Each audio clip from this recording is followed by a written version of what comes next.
Good morning. Magandang umaga po sa inyo lahat. Amen. Ready na po ba kayo? Ala. Nadidinig po ba dyan sa likod? Okay. Praise God. Hallelujah. God is good. Sabi po ng Hebrews 10:4, because by one sacrifice, He has made perfect forever those who are being holy.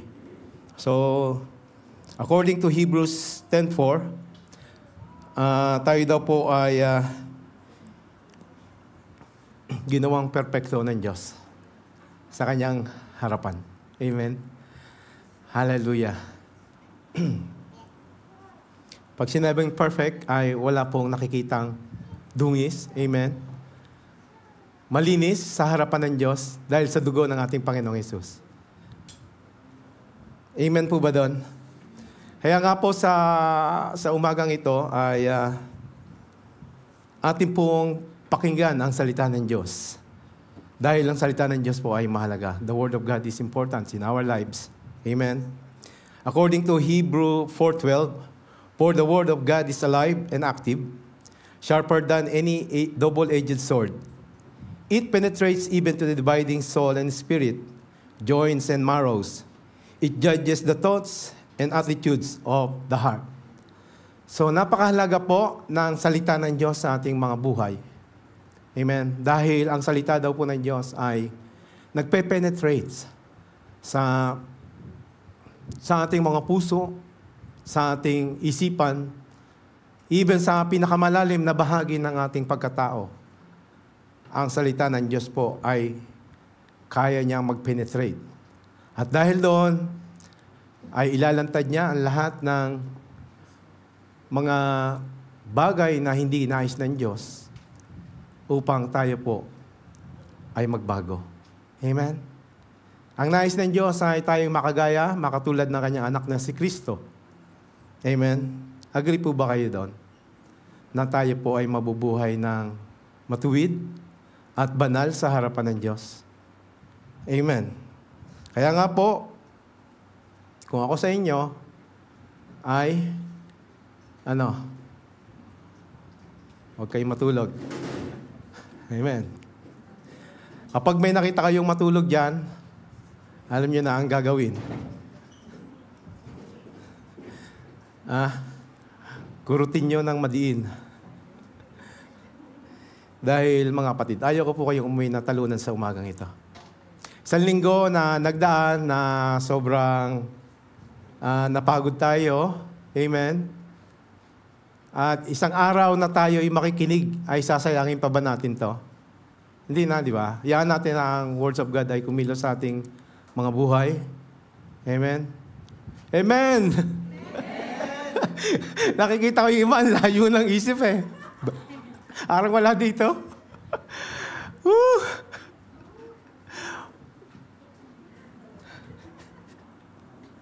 Alam niyo yung mga preacher, nag-prepare yan. Sobrang, sabi nga dito, di ba? Nag-prepare sila ng matindi. Nagpuyat. Para sa inyo. Amen? Dahil ang mga preacher, yan ay itinilaga para magpakain sa tamang panahon, sabi ng Bible. So, kami ay itinilaga para magpakain sa inyo ng spiritual na pagkain. Ngayon, kung hindi kayo ayaw nyo kumain, kayo ang may problema. Kayo mamamayat, kayo magkakasakit. Amen. So, handa na bang makinig ang lahat?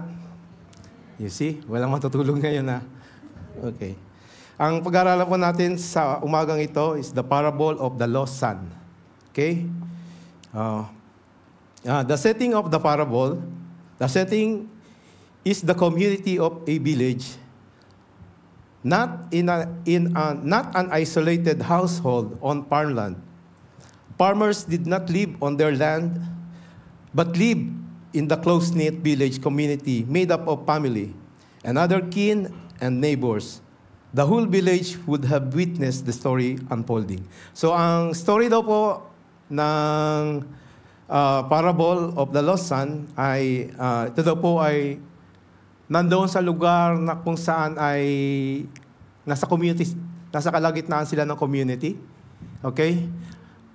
At usually daw po, ang mga farmers ay hindi raw po sila naninirahan doon po sa kalagitnaan ng kanilang farmland. But instead, sila ay nakatira doon sa lugar na kung saan ay kasama nila yung mga kaibigan nila, mga kamag-anak nila. Okay? Ito po yung setup the parable of the lost son. Tandaan po natin mabuti. So mahalaga po ito.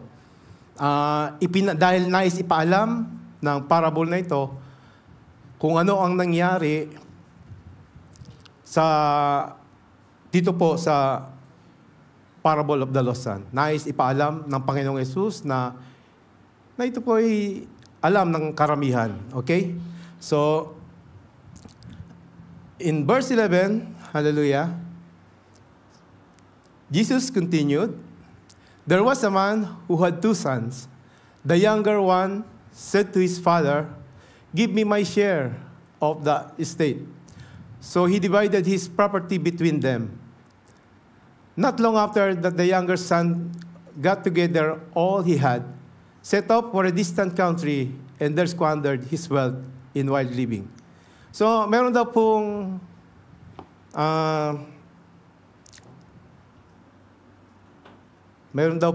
isang tatay na may 2 anak. Okay? The son asked his share of the inheritance. Okay? So, nag-ask po yung bunsong anak na kung pwede makuha niya na ang kanyang mamanahin. Okay? So, ano po ang ibig sabihin nito? Implying that he wishes his father were dead. You see?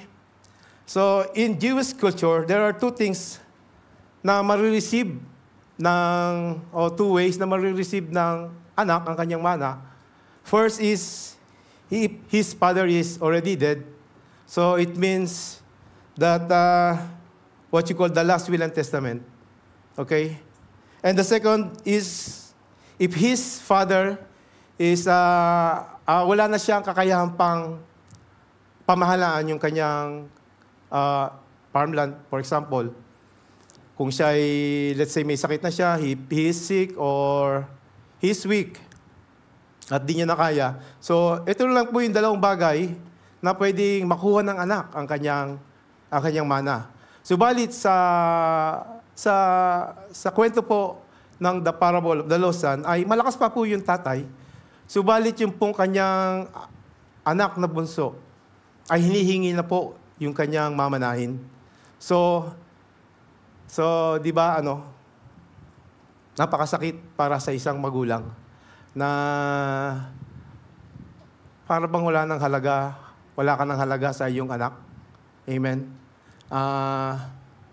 Okay lang yung pera, di ba? Pero yung relasyon na para sa kanya ay hindi mahalaga.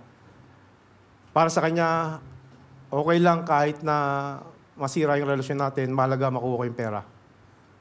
At pagkatapos ang ginawa nga ng anak niya, nang malikom niya na yung lahat ng kayamanan na yun, kanya itong ipinagbili. At ang ginawa, siya po ay nagpakalayo-layo. Siya ay pumunta doon sa lugar na kung saan ay wala nang pwede pang humabol sa kanya o mag-question sa kanya sa lugar ng mga Gentiles. Okay? At doon ay inubos niya ang lahat ng kanyang pera sa mga masasamang gawain, sa masasamang bisyo. Amen. Hallelujah. At wala na siyang itinira. Okay, in verse 14, sabi po dito, after he had spent everything, there was a severe famine in that whole country, and he began to be in need. So, nagkaroon po ng problema sa lugar na kung saan po ay nandoon siya. Nagkaroon po ng matinding famine at nagkaroon ng taghirap sa lugar na yon. Ang problema, wala na po siyang pera at wala na rin siyang kaibigan. Wala rin po siyang kamag-anak para tumulong sa kanya. So, napakahirap po ng naging kalagayan niya. And I believe na ito po isang bunga ng kanyang ginawa.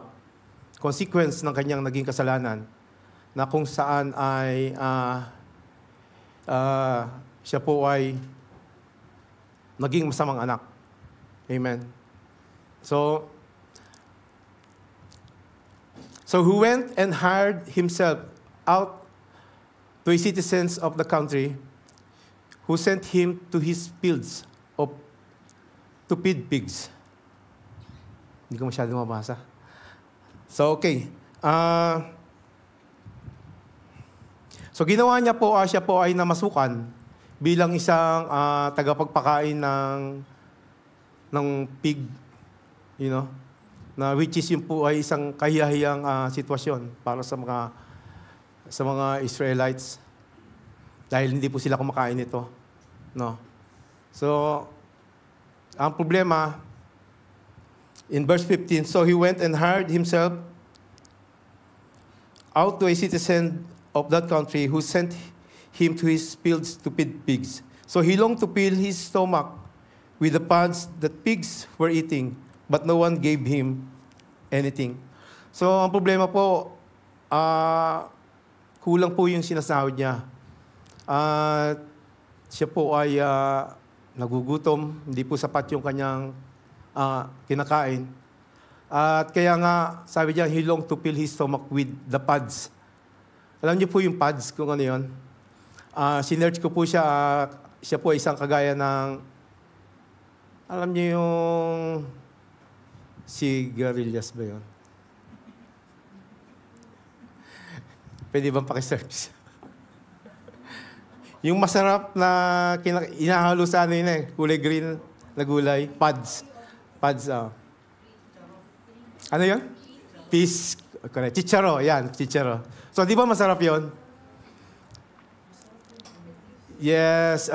So, kaya sabi niya baka pwedeng, kasi nagugutom siya, kulang yung pagkain niya. Pero walang magbigay sa kanya. Ito po ay edible, sabi ng Bible. Sabi ng Google, ito po daw po ay pwedeng kainin ng tao. At kinakain naman natin ito, di ba? Chicharo. So, masarap ito. So, he longed to fill his stomach. Kaya lang, wala, ay kulang pa rin talaga. Hindi siya binigyan. Walang nagbibigay sa kanya. So, in verse 16, 17, sorry. When he came to his senses, he said, how many of my father's hired servants have food to spare? And here I am starving to death. So, at nang mapag-isip-isip po niya, buti pa yung mga katulong ng aking tatay, no? Marami silang kinakain, marami pagkain sa kanila. Subalit ako ay, andito ako, naghihirap ako. Wala akong makain. Alam mo yun, halos mamatay na siya dahil sa kanyang gutom. At kung titingnan natin siya, maaaring siya'y payat na po siya. Amen. At so, kalunos-lunos na kalagayan ang kanyang sinapit. Kaya nga po, so wala na siyang magawa kundi, mabuti pa, sabi niya in verse 18, I will set out and go back to my father and say to him, Father, I have sinned against heaven and against you. I am no longer worthy to be called your son. Make me like one of your hired servants. So he got up and went to his father. So sabi niya, buti pa, babalik na lang ako sa aking tatay. Okay? So doon maraming pagkain. At pag nakita kami, sasabihin ko, aking ama, ako po ay nagkasala sa Diyos at sa inyo. At hindi na po ako karapat dapat pantawagin na inyong anak. Okay? So, gawin nyo na lamang po akong isang kagaya ng inyong servant, ng inyong katulong. Subalit, sabi po ng ng verse 20. Okay, so he got up and went to his father. At siya nga po ay nagbangon at pumunta na siya doon sa kanyang tatay. At habang siya po ay papauwi, ay kanyang nga pong sinasaulo. Sinasabi yung kanyang, sasabihin sa kanyang tatay, habang siya po ay naglalakad, no? Ako po ay nagkasala sa Diyos. Ako po ay nagkasala rin sa inyo. So, at ito na nga po, pagdating po ng malapit na po siya sa kanilang lugar, but while he was still a long way off, his father saw him and was filled with compassion for him. He ran to his son, threw his arms around him, and kissed him. So, malayo pa po ang anak, ay natanawan na po siya ng tatay. Okay? Sabi po dito, ang kanya daw pong ama ay nahabag sa kanyang kalagayan. Kaya ang kanyang ama ay patakbo na siya po ay sinalubong, inakap at hinalikan. Amen? So, napakabuti po ng tatay niya. Amen? Now, ito na po yung verse 21, sabi po ng anak, the son said to him, Father, I have sinned against heaven and against you. I am no longer worthy to be called your son. So, ano po ang sinabi ng kanyang tatay? Sabi po sa verse 22, but the father said to his servant, quick, bring the best robe and put it on him. Put a ring on his finger and sandals on his feet. Bring the fatted calf and kill it. Let's have a feast and celebrate. For his son of mine was dead and is alive again. He was lost and is found. So they began to celebrate. Hallelujah. So the action of the father conflict with the social expectations. So ito po ay conflict. The father's early division of his properties irregular, and would have been considered a weakness. So yun daw pong ginawa ng kanyang tatay, na kung saan ay hinati niya yung kanyang kayamanan, ay hindi po ito pinapractice sa Jewish culture. But rather na siya po ay ibinibilang na mahina, weak po sa kanyang desisyon, yung kanyang tatay. Okay? The father's early division of his property is irregular and who had been weakness. The younger son effectively has severed the relationship. But the parable tells us that the father has been continually on watch for his return. So, the younger son effectively severed. So, dahil sa ginawa po ng kanyang anak, ay siguradong ang relasyon po niya sa kanyang ama ay nasira po, wasak na po.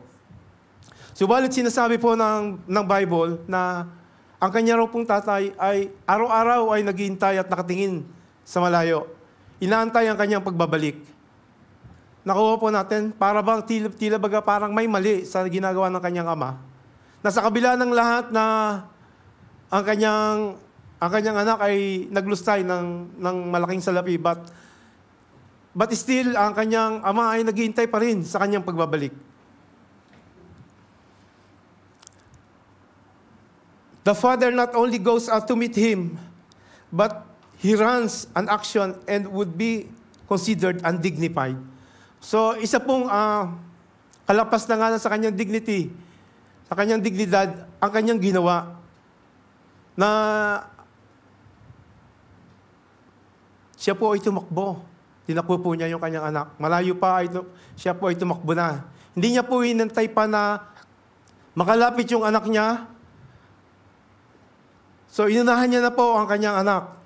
So, bakit kaya ganito ang ginawa ng ama? Bakit parang ang hirap maintindihan?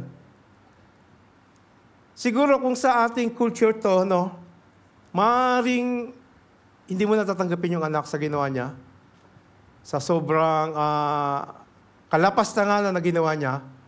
But itong tatay nito ay hindi ganoon. Now,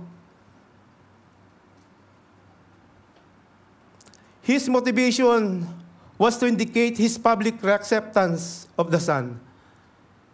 So ito pala ang ginawa ng ama na nais niya ipaalam sa buong komunidad ang muling pagtanggap niya sa kanyang anak, sa kabila ng ginawa ng lahat ng ito. Pwede ba nating bigyan ng pangalan yung anak? Sample. Nathan. Nathan! Nathan! Salamat at ikaw ay nagbalik. Malakas yung salita ng tatay dahil nais niya ipaalam sa buong komunidad na muli niyang tinatanggap si Nathan. Amen? So bakit po? Before the people of the village could conduct the public disgrace ceremony. Yun naman pala. Now, ang tawag po doon is Kesasa. Public disgrace ceremony.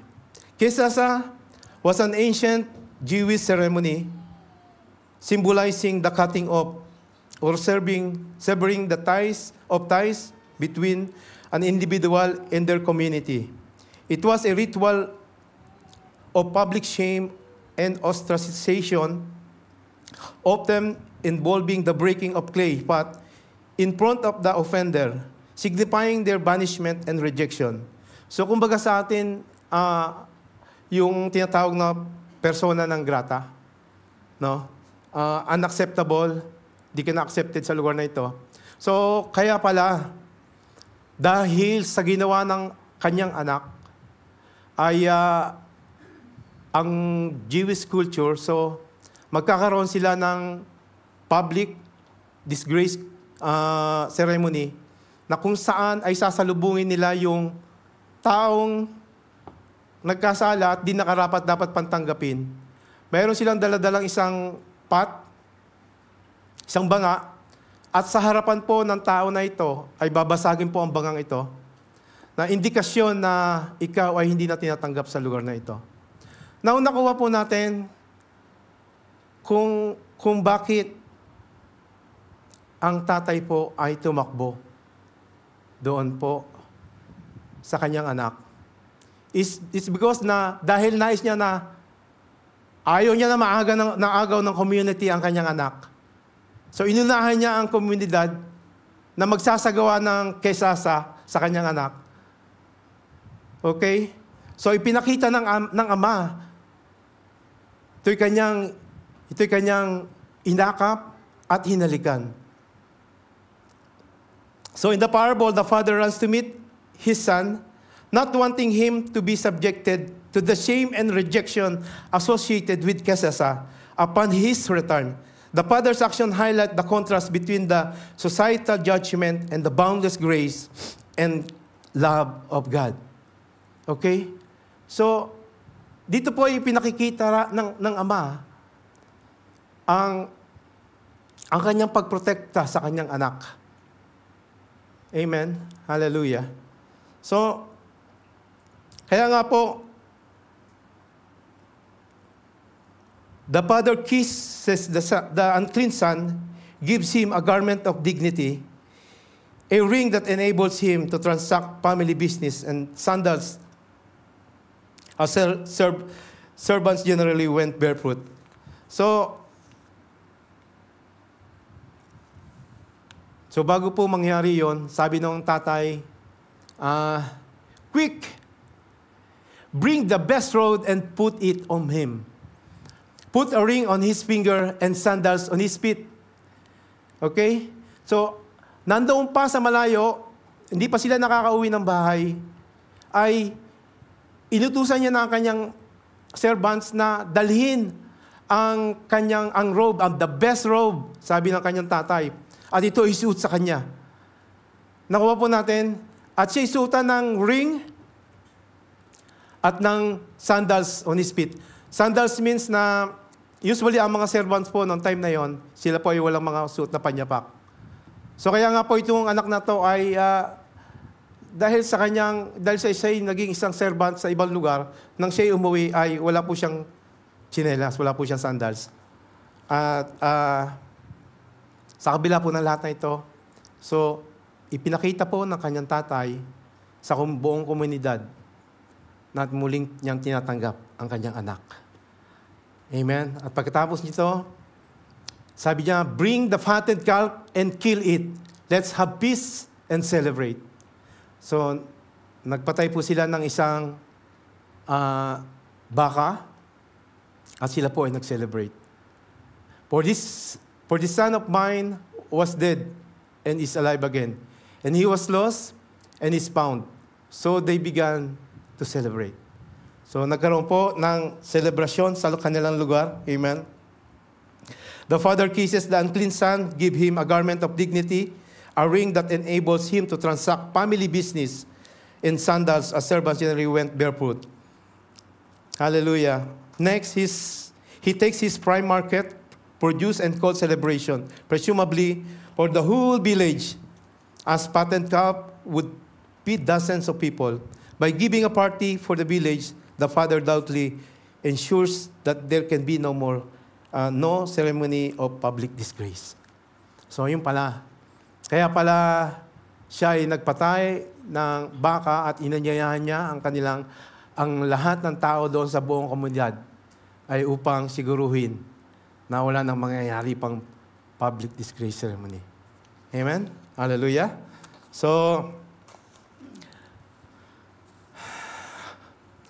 in verse 25, meanwhile, the older son was in field.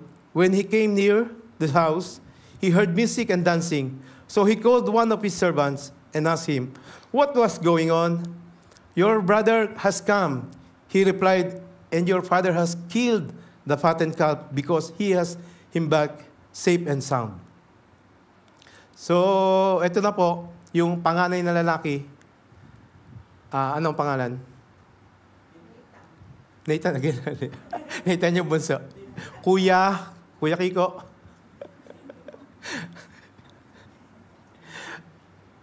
Amen. Kuya Kiko ay nagbalik mula sa kanyang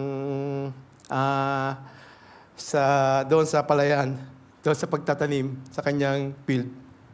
At nang siya po ay malapit na sa kanyang bahay, ay narinig niya na meron pong nagtutugtugan doon, nagkakasiyahan. At tinanong niya ang kanyang servant. Sabi niya, bakit merong sa atin?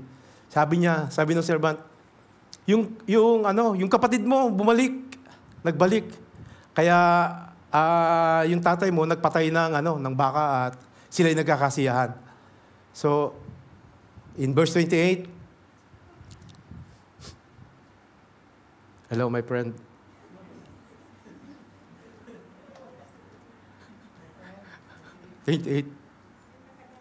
Matagal. So, yan, basahin niyo po. The older brother became angry and refused to go in. So his father went out and pleaded with him. So again, the father continues his regular behavior by leaving his place at the head of that feast to plead with his elder son and tolerate his shameful insult. Through this extravagant action, the father sacrificed his honor to bring his family together. So, again, iniwan po ng tatay yung pong kalagitnaan ng kasiyahan. Kahit na siya po yung, kumbaga, parang doon. Sabi dito ay pinaka-head of the feast. So, iniwan niya yung kasiyahan na yun at pinuntahan niya po yung kanyang anak na nandun po sa labas ng bahay at ayaw pumasok. At verse 29, but he answered his father, "Look, all of these years I've been slaving for you and never disobeyed your orders. Yet you never give me even a young goat so I could celebrate with my friends." So, sabi ng anak, nagselos yung anak. Sabi niya, ano ba naman ito?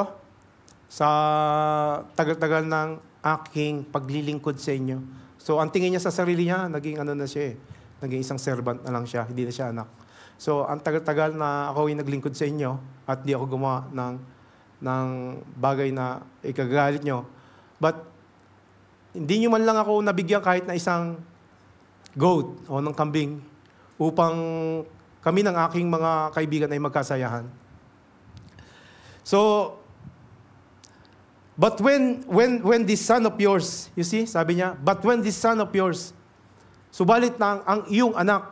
So, hindi niya sinabi na, na kapatid ko, but itang aking kapatid. Hindi niya sinabi. So, even sa kanyang sarili, sa kanyang pananaw ay hindi niya nakapatid dito. Sabi niya, but when this son of yours who has squandered your property with prostitute comes home, you kill the fattened calf for him. Subalit ito yung anak mo na naglustay ng lahat ng kayamanan natin at nagpasasa sa ibang lugar sa kanyang pagbabalik. Pinatayan mo siya ng isang baka at hindi lang yon, ang buong komunidad pa ang inanyayahan mo upang magkasiyahan. So,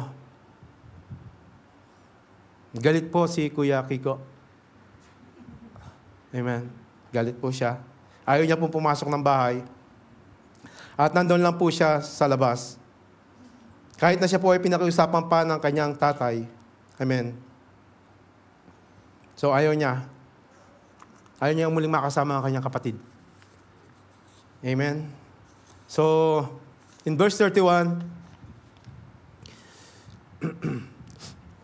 my son, the father said, you are always with me and everything I have is yours.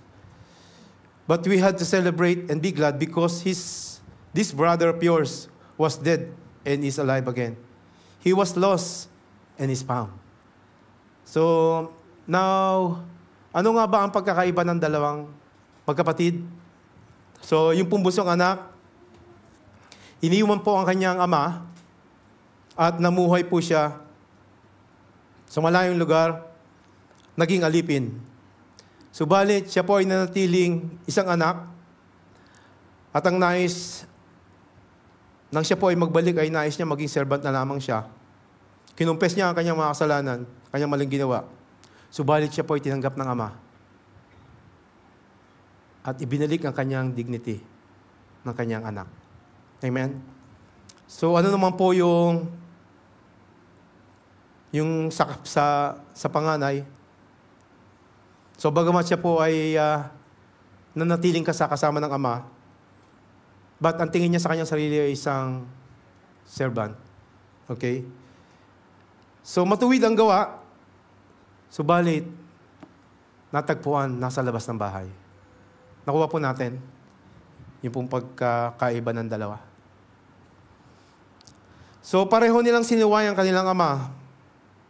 Ang pagkakaiba lang ay kung paano sila nag-response doon sa pagmamahal ng kanilang ama. Okay? Ang isa ay nawala at natagpuan, tumugon sa kanyang pagbabalik, subalit ang isa ay nanatiling nawawala. Okay? Mga kapatid, ito po isang parabola tungkol sa napakadakilang pagmamahal ng isang ama. So, nagawang isakripisyo lahat sa kanya, pati ang kanyang sarili. So, baliwala sa kanya kahit siya man po ay maging tampulan ng usapan ng buong komunidad. So, ang mahalaga sa kanya, gagawin ng lahat para sa ikabubuti ng kanyang pamilya, ng kanyang sambahayan. Amen? So, kahanga-hanga po ang pinakitang pagmamahal ng amang ito. Amen? So, nakaka-relate po ba tayo dito? Mga tatay. So, medyo... Ako po, nung pinag-aralan ko ito, medyo parang na-touch din po ako na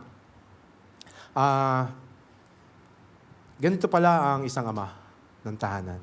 Na yung paano mo ito isasakripisyo, yung buhay mo, alang-alang sa iyong pamilya. Amen?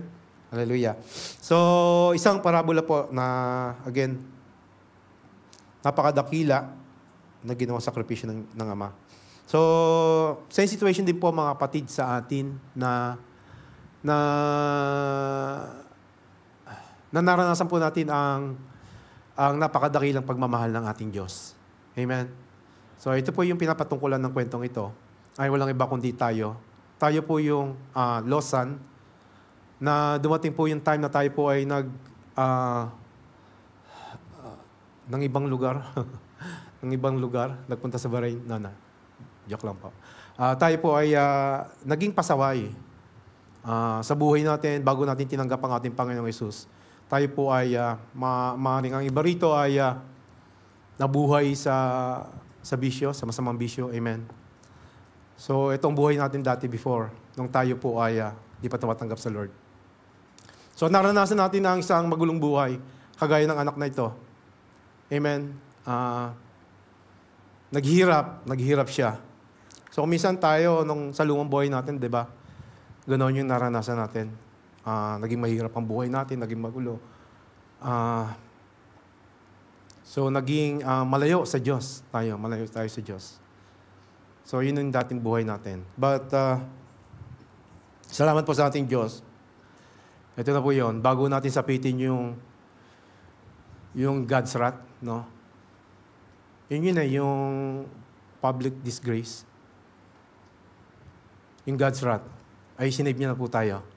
Nang isinave niya po ang kanyang anak na si Jesus, no? Sa halip na tayo po yung basagan ng paso, ay si Jesus na po ang binasagan ng paso. So, makikita po natin yan sa Isaiah 53:8. Sabi po dyan, by oppression and judgment, he was taken away. Yet who his generation protested? Yet who of his generation protested? For he was cut off from the land of the living. For the transgression of my people, he was punished. No? He was cut off from the land of the living. So ano po ito? Ito po yung ipinakaw siya doon sa krus at siya po ay namatay. So, ganito po ang tunay na nangyari. So, hindi na po natuloy yung kesasa sa atin. Si Jesus na po ang tumanggap ng ceremony na yon. So, dahil sa kasalanan ng tao, kaya siya ay nagdanas ng paghihirap at ito ay ngayon umatan sa kanyang kamatayan. So, Romans 8:1, sabi po dyan, therefore, there is now no condemnation for those who are in Christ Jesus. Amen? So, yung pong bunsong anak, si Nathan, nandoon na po siya sa loob ng bahay. At wala na pong pwede pang kumuha sa kanya. Wala nang pwede pang umarbor sa kanya. Wala nang pwede pang mag-condemn sa kanya. Dahil ipinakita ng tatay na muli siyang tinanggap. Ganoon din po tayo mga kapatid. Hallelujah. Amen? Therefore, there is now no condemnation for those who are in Christ Jesus. Sana po na giget natin itong message na to. Amen? Hallelujah. Hindi na po tayo magdaranas pa ng kaparusahan para sa lahat na tumanggap at nanalig sa ating Panginoong Hesus.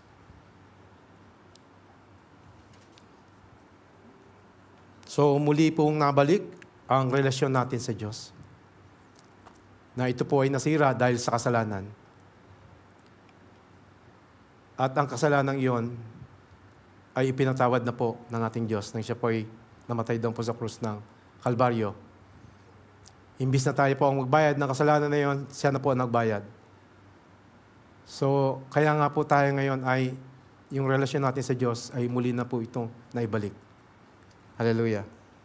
In 1 John 1:3, sabi diyan ay, we proclaim to you what we have seen and heard, so that you may also have fellowship with us. And our fellowship is with the Father and with His Son, Jesus Christ. So kasama na po tayo doon sa fellowship na yon, mga kapatid. Hindi na po tayo nag-iisa sa mundong ito. Kasama na po tayo ng ating Ama, hello, at ng anak. And kagaya po ng isang tatay, kung paano yung pong dalawa niyang anak ay nais niya ibalik yung kanilang relasyon. And how much more ang ating Ama sa langit. Ito po ang nais niya. Ang mabalik muli ang ating relasyon sa Kanya. So, ito po ang nangyari. Kagaya ng isang anak na hindi na po siya karapat-dapat. And ganun din po tayo dahil sa ating mga kasalanan. Hindi po tayo karapat-dapat pa na tawaging anak. Hallelujah. But sabi ng John 1:12, tayo po ay pinaging anak dahil sa ating pananalig at pagtanggap sa ating Panginoong Hesus. Amen. Hallelujah. Tayo po ay pinaging matuwid sa harapan ng Diyos, binihisan ng kanyang katuwiran at pinaging perpekto. So, kung paano yung pong anak ay binihisan ng best robe, ay gayon din po tayo. Tayo po ay binihisan ng robe of righteousness. Amen? Hallelujah. Isaiah 6:61-10. I delight greatly in the Lord. My soul rejoices in my God. For He has clothed me with garments of salvation and arrayed in me a robe of His righteousness. As bridegroom adorns his head like a priest, and a bride adorns herself with her jewels. So, sabi po dyan, garments of salvation and robe of His righteousness. Amen? Hallelujah.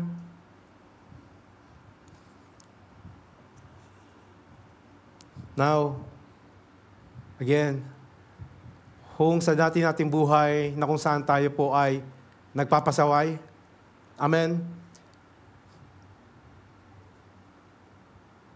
Sinave po tayo ng Lord. And again, no more kesasa sa atin. Wala na po yan. Kayo nga bumagkit. Ha? Okay, sabi ko sa inyo, pinaging perfecto na tayo ng Diyos. In Hebrews 10:4.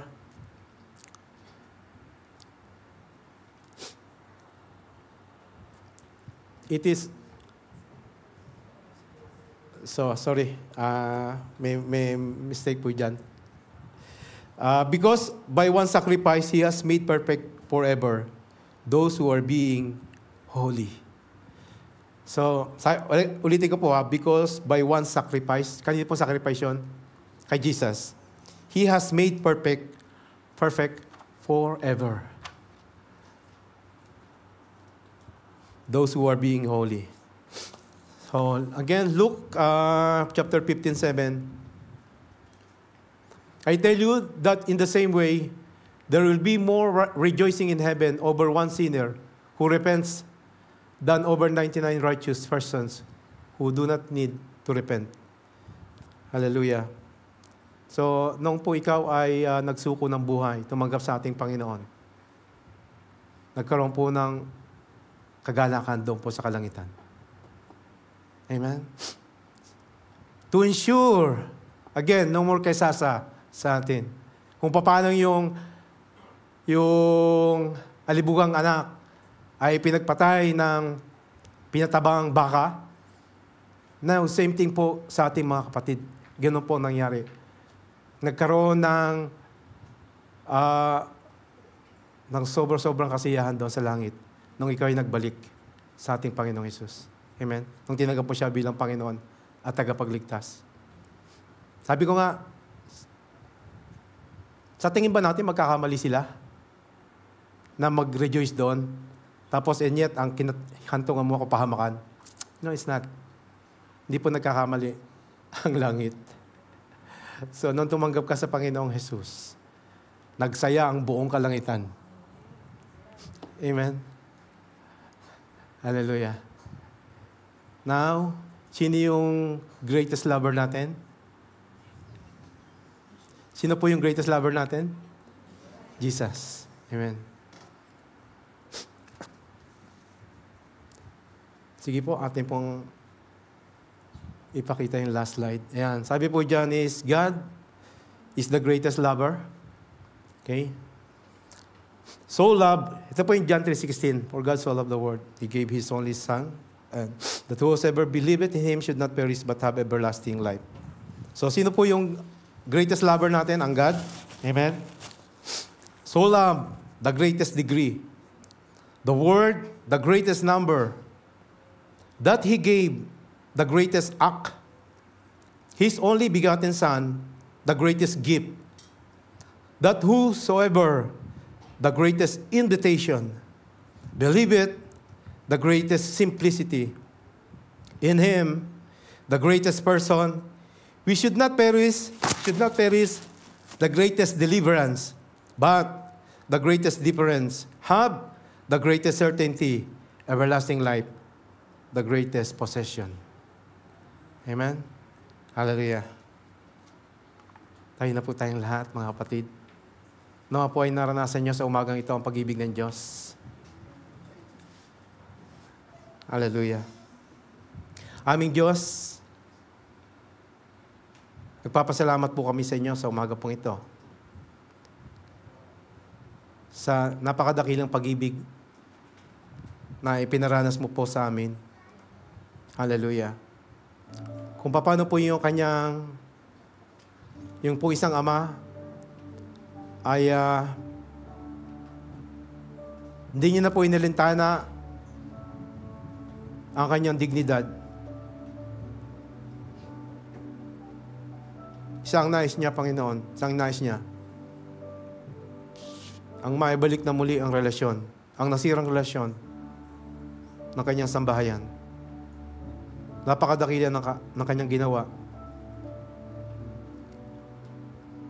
Kagaya mo, aming Diyos. Napakadakila ng inyong ginawa sa amin. Totoo po yung Panginoon. Kami po'y hindi karapat-dapat mga pasaway at naging mga makasalanan. Naging palalo.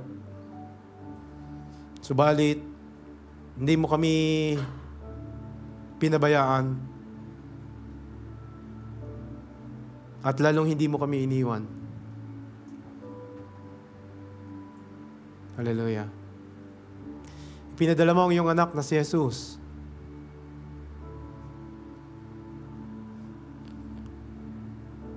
upang kami po ay sagipin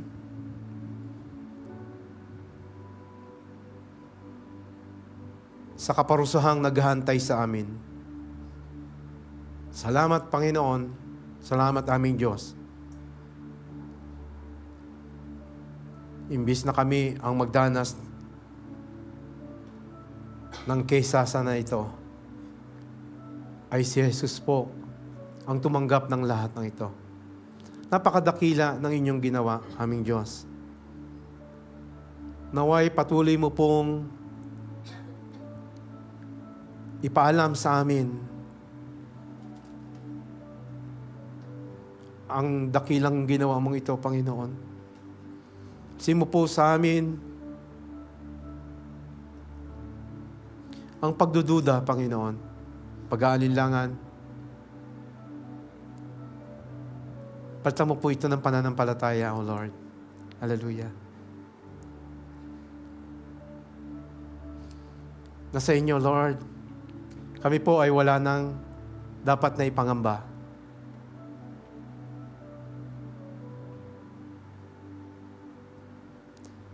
Hallelujah. Sa umagang ito, minsan pa, Panginoon, nangusap ka sa amin. Yes, Lord, salamat po sa iyong pangungusap na sinisiguro mo, Panginoon, na wala nang maaari pang makaagaw sa amin. Maraming pong salamat, Panginoon. Hayaan mo na ikaw ay patuloy naming dakilain at paglingkuran, Panginoon, habang kami nabubuhay sa mundong ito. Dinadakila ka namin. In Jesus' name we pray. Everybody will say amen and amen and amen. Thank you, God. Hallelujah. Closing. Taas po natin ating mga kamay. Palain po tayo ng Diyos sa umagang ito. At pinagpala na po tayo ng Diyos. Amen. Aming Ama, marami pong salamat minsan pa sa umaga pong ito. Salamat po sa tinanggap namin, Panginoon. Salamat sa kalakasan ng pananampalataya. Salamat sa pag-ibig mo, Panginoon. Salamat din po sa mga kapatid namin na kasama namin sa umagang ito. Pinagpala mo ang lahat sa ngalan ng Ama, ng Anak at ng Espiritu Santo. Amen and amen and amen.